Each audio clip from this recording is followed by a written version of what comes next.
Slash, I like how he combines really hard rock with old style blues. And like Southern Cajun, you can just feel it. It's got the pepper to it. Crap, man, now you're making me think like Tom Morello and shit. Tom Morello's insane. See, that's some of the things that he does with a guitar are just. There's so many. And that's the thing. Tom Morello's done so much. Peter Frampton, like and the Dragon Force Brothers. I don't Peter remember Frampton his was name, Tom Morello before Tom Morello. Herman. Ungodly.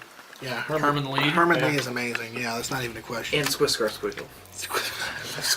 which is Brendan Small. Yeah, it's Brendan Small. Yeah, but it's freaking impressive, you know. Which isn't that the name of the kid in home movies? What about it is. So Because he does all those shows. Let's hit on vocals, dude. Who is the best? It looks like a cookie deformed little. Think of a it's like a little vocalist. gin. Favorite Well, actually, it's like a vocalist? normal sized gin. Oh god. that's you go right back to that thing where there's so many Candle. talents. I mean, there's so many. I mean, Because I like everybody for their own different things. Like, Do you want to do Jen versus if something? you're a good band, well, if she have starts a filming that, defined- I'll go into it. But when you're a good band, you have Such that an amazing defiant, noise. not defiant, but that, bone shifting. My back that hurts. one so I have to do vocalist now. that stands out. And the vocalist definitely creates the band, in my opinion. See, that's why I try not to do like favorite one person. So, yeah, I see, try like, to do for like me- like if you have like pick 3 of your favorite vocalists, you know. Yeah, it's I a lot can do easier that to much do. easier. see, like for me, I can't just do a singular vocalist. I mean, I like vocalists for different. 'Cause RJ like, would- like Des Ferrara from Devil Driver and Cold Chamber. I love him for the fact that He's I growling. can't really stand screaming too much anymore. But as far as like He bellows. when he fucking screams, I mean, it literally just like takes It just up hits the you, fucking yeah. song. I mean, it just makes that song that much heavier, that much harder. And then you got Tool with Maynard. Yeah. I mean, Maynard, voice, oh my God, Maynard's amazing. voice and the range in his voice is he can do so much wide. stuff, he can yeah. do so much stuff, and it just makes Tool. I mean, without Maynard, There is no Tool Tool. would not be Tool. Period. I mean, Which is same thing with the music- Perfect Circle. And same with the Perfect Circle. I believe that a Perfect Pacifier, Circle, we'll hit on a that. Perfect It's Circle the slash same- Tool, and Stone Sour and Slipknot fall under the same category. Of Yeah. The voices and the range of things that they can do are just too That's what wide makes to be them put so- into one Band. band. See, I don't have a lot of respect for Slipknot though because they have like 20 drummers. No, They they only they have have three. three the hell out of drummers. me. Yeah, 3. They have 3. Which technically was And Joey is the one that matters. Yeah, but I don't know. I guess But- really, I love without those Slipknot. Don't get me effects- wrong. I have Psycho. You know a vocalist who's really like you don't hear anything about, but you should? Chris Cornell. Chris Cornell. Oh Chris my God. Cornell. Chris Cornell is Yes. like my personal Jesus. Like Yeah, one I of thought them. Dave, Besides Dave I Grohl. thought Dave Cornell Grohl was amazing, Dave except Grohl. for his Dave Grohl's my except favorite vocalist. for his I don't care. solo. His solo solo stuff career- was really wasn't that great. It was all right, but I mean, the only song I really liked was "Can't Change" or "Change Me," I think is what it was called. Yeah. It's the only song I really liked, but then it's just like Audio Slave was like after the whole solo thing and the Soundgarden thing.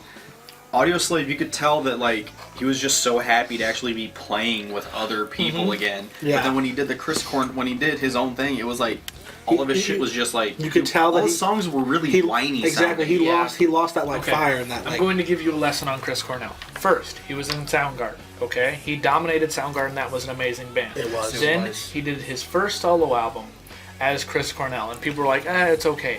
Then he went to Temple of the Dog, Yes, which he was did. the mashup band between Soundgarden, which was Chris Cornell, and Pearl Jam, Yes, which was highly political, but Eddie it was Vedder really singing. good.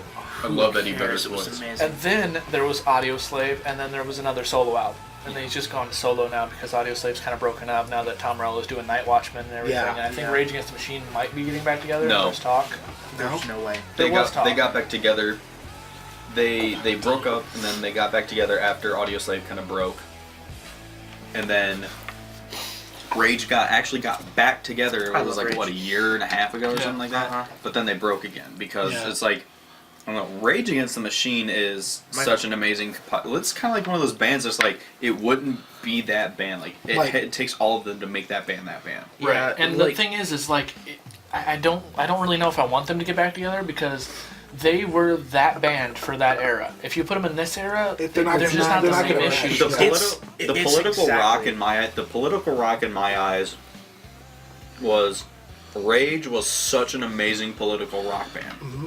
And then I've listened to Rage and I loved Rage and I will always respect Rage. But now as far as political rock goes, for me it's Clutch.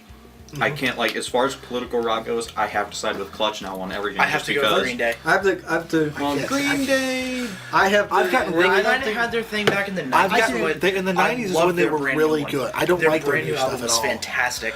They were like it was 3 literally songs like out of the 20-some that I liked. it was The literally covers on like it they built were the only themselves reason up. You're talking to Mr. Green Day over here. Yeah. Yeah, exactly. Ian But- was into Green Day for the longest damn time. It was literally like they built themselves up. And then it was just like American Idiot was like American Idiot's when they started going down. Yeah. Like they peaked here, and then it's like American Idiot, and then from there it's You just either liked it or you didn't. They got to like the it. point where they stopped being pure and they started like whining. If you look at the And it just bugs ratings me because I'm like, of Green Day, you can actually see a direct correlation between the American economy and Green Day. Up, up, up, up, up. Yep. exactly. And that's what it Because is. once the economy started going down and they started like bashing the people who were making the economy go down, that's when everyone's like, you know what, I'm not into this anymore. It went from punk to new punk, and I liked it when it was punk. I like old punk. You know a good band that no one really knows about, that no one really listens to? It's Cut You Up. I don't know that. No, Cut You Up That's is all such an amazing band. If you ever can find a video called Riding in Vans with Boys, not Riding in Cars with Boys with Drew Right. Barrymore, Riding in Vans with Boys. It's Totally literally different experience.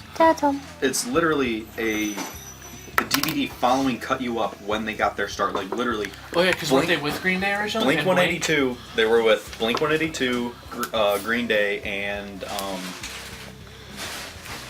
Jimmy Eat World. Right. Back in when the day when Jimmy Eat World was still considered prevalent. Hi. Hey. Dazzle. You guys are still lovely. Aww. You're supposed to wake mom up.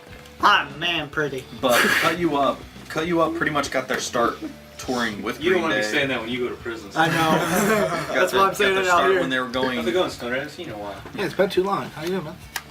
When they went on tour with Green Day, Blink 182, We're having a- and Jimmy we're having a Eat World, and they were ridiculous literally conversation about music. They were literally We were playing the band game, and then it like just Turned into downgraded this. into this like. Okay, By the way, I should be able to play World of Darkness Monday.